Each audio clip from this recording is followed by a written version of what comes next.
Nah, jumpa dengan kita lagi guys di acara channel Mugyoku Hyu. Kali ini kita akan membahas satu topik yang sangat menarik. Topik apa itu? Topik ini cocok untuk yang masih di SMP atau di SMA.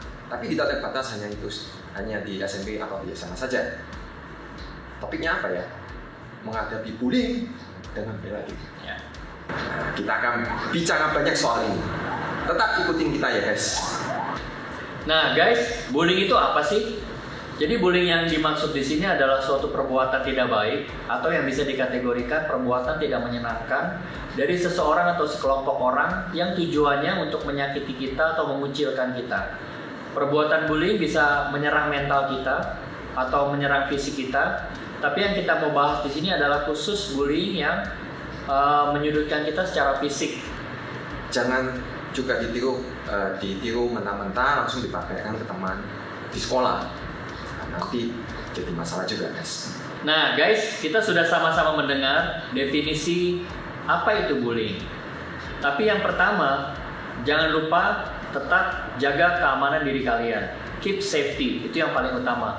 Yang kedua, jangan lupa apabila kalian menghadapi situasi ini di luar sana, jangan berusaha menghadapi situasi ini sendiri.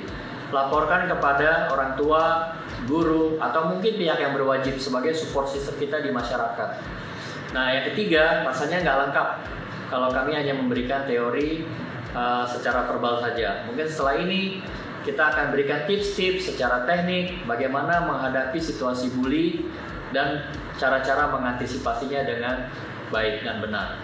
Oke, Sindi, langsung kita obrolin topik kita, ya, prakteknya gimana gitu. Ya. Mungkin yang pertama, kalau di sekolah biasanya kayaknya banyak yang kalau bullying ya pegang rambut. Jambak ya. Jambak. Dijambak. Ya, terutama kalau rambutnya panjang ya. Iya. Betul. Biasanya cewek juga tuh. Betul. Sering dijambak ya. Berantemnya jambak-jambak. Ya, atau mungkin mungkin cowok ke cewek itu jambak juga ambil rambutnya gitu kan panjang. Betul. Jadi itu gimana ya kira-kira? Kita diskusi aja. Jadi gimana? Misalnya saya jambak rambutnya sih. Oke. Ya, langsung tanya. Jadi situasi di jambak ini teman-teman biasanya nggak diem, pasti dia berusaha tarik kita kan? Iya, benar. Hal yang utama yang paling penting kita lakukan adalah berusaha jaga postur struktur kita. Jadi waktu ditarik, kita harus balikin postur kita tetap seimbang, balance. Itu yang paling penting. Ya, tetap seimbang, balance. Ambil momentum supaya kita bisa tarik postur kita balik. Itu yang paling pertama. Yang kedua, kita seandainya masih belum lepas juga, belum bisa keluar dari situasi ini, kita serang bagian terdekat. Ya, bagian terdekat. Ya, misalkan di sini bagian kaki dalam ini, paha sampai bawah ini biasanya lemah. Atau di sini di lutut bisa juga. Persendian ya? Persendian, betul. Ya. Jadi itu yang paling penting. Kalau kita cukup dekat, ini memang agak ekstrim, kita serang groin. Ya, groinnya. Seandainya nggak bisa lepas juga, kita bisa ceklak ambil tarik.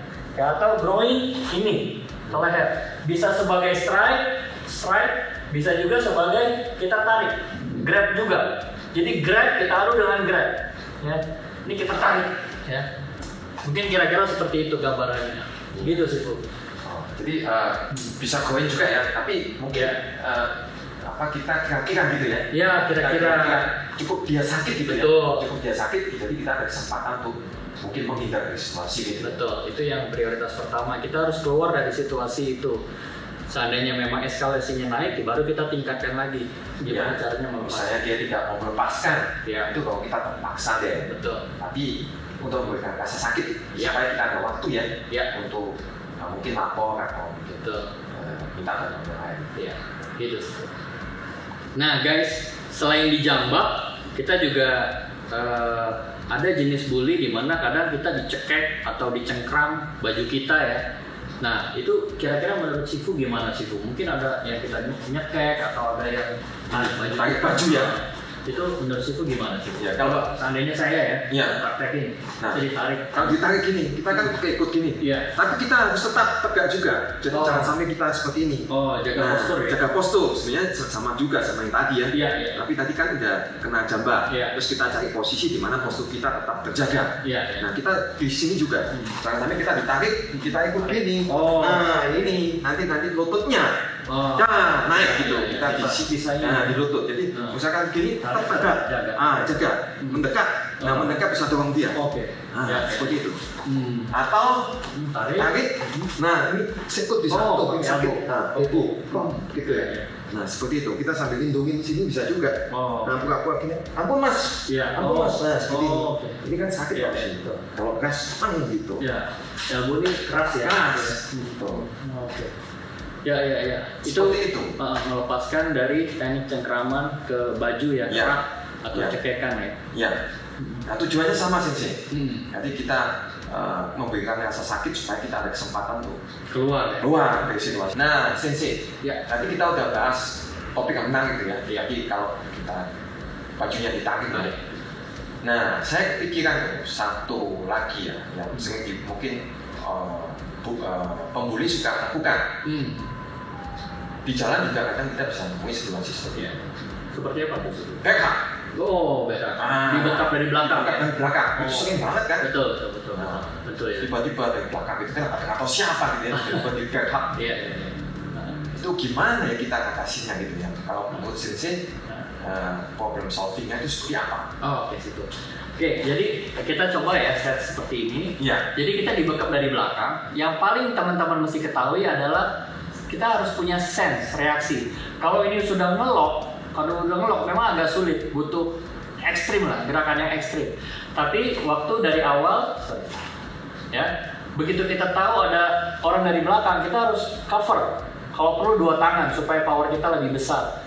Ya, di sini kita bisa antisipasi, bikin gerakan kontras. Yang tangan depan kita angkat ke atas, body kita drop. Jadi seiring tangan ini ke atas, body kita drop. Bikin gerakan kontras Bikin gerakan kontras supaya kita ada ruang untuk counter attack Bisa ini bisa ke groin, bisa injek, atau seandainya memang kita menggunakan utilitas semua body kita Jadi kita bisa pakai punggung atau pakai pinggul Ini bisa juga kepala kita kepala ke muka lawan baru kita ambil yang tadi ini itu bisa.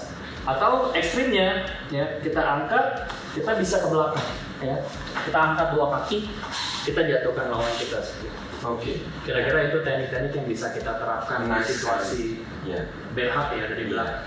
Kalau Sifu sendiri gimana kira-kira? Sebenarnya mirip sih. Coba gimana? Kita waktu di berhak kan situasinya tangannya diam gini, tangannya nggak masuk tuh kan susah. Ya, jadi kalau yang antisipasi kan gini. Kalau dari antisipasi ini kita sama juga. Jadi kita putar ke depan, ini langsung biasanya kalau di kita langsung ke gonya sini. Seperti itu. Jadi dari sini, sini. Nah, baru dari belakang sini kita pindah kaki gitu. Jadi bedanya mungkin di sini langsung. Pindah kaki. Serang pinggul ya. Jadi ambil di sini. Ambil struktur. Ambil struktur. Nah, seperti itu. Menarik. Ya, menarik. Tapi mirip ya, karena kita sebisa mungkin buat lawannya jatuh ya. Karena kita nggak tahu ya, mungkin ada temennya gitu ya. Betul. Iya, kadang kalau di situasi BH kita dibekap tuh, kadang penyerangnya nggak hanya sendiri, pembulinya nggak hanya sendiri. Kita dibekap dari belakang supaya temannya yang di depan atau di sudut lain bisa memukul kita. Makanya kita harus cepat-cepat escape ya. Betul. Jadi cepat-cepat hadapi dia, jatuhkan, baru kita bisa lari gitu ya mungkin. Atau siap-siap ya hadapi yang lain. Nah itu guys. Jadi kalau di situasi kita ada BH atau dibekap Sifu dari belakang itu ada kemungkinan penyerangnya lebih dari 1 atau pembulinya lebih dari 1. Jadi kita harus antisipasi secepat mungkin keluar dari situasi tersebut. Sesuai eskalasinya kita adaptasi dengan situasi seperti tadi Sifu jelaskan, apa kita pukul atau kita injak atau tadi Sifu dengan tekniknya atau mutar ya, itu kita sesuai eskalasinya untuk cepat-cepat keluar dari situasi itu dan mencari tempat yang aman.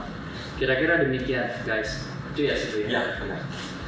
Nah teman-teman, tadi kita sudah banyak membahas bagaimana prakteknya menghadapi bullying.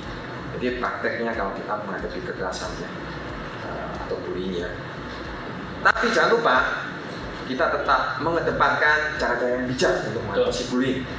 Safety first. Safety first. Jadi kalau kita menghadapi terus-terusan ya, kita menyarankan tuh lapor ke sekolah, orang tua atau guru-guru yang kita kenal.